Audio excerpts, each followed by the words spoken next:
And how about your experience as a speechwriter for Robert Kennedy?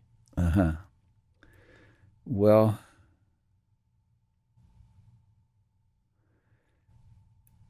he didn't need a speechwriter. He was a good speaker.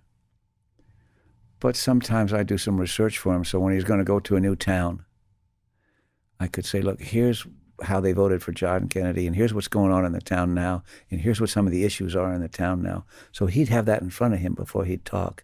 So he would know exactly what the people are dealing with and stuff. And I remember he said once, because he was sort of drafted to run for president after his brother was killed, and he sort of accepted reluctantly. And every day the news people were chasing him or trying to get him to talk about this, that, and the other. And he turned to us one time, a few of us, he said, I'm not going to do this again. He was right. But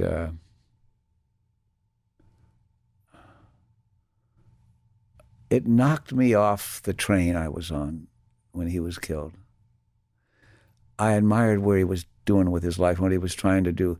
All the African Americans and all the Mexican Americans were on his train, and we were gonna change heal the cities and stop the war in Vietnam. We were in touch with the Viet Cong.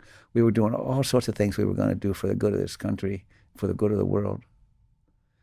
And when he was killed, well, frankly, a few months before he was killed, I was a Time correspondent, and I was walking next to Martin Luther King when he came to town to lead a march.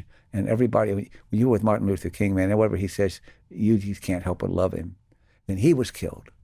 Then Bobby Kennedy was killed. I gave up on my country. I dropped out and wandered off and didn't read a newspaper or magazine for a long time. And I met a yoga teacher down in Mexico, and he started teaching me yoga.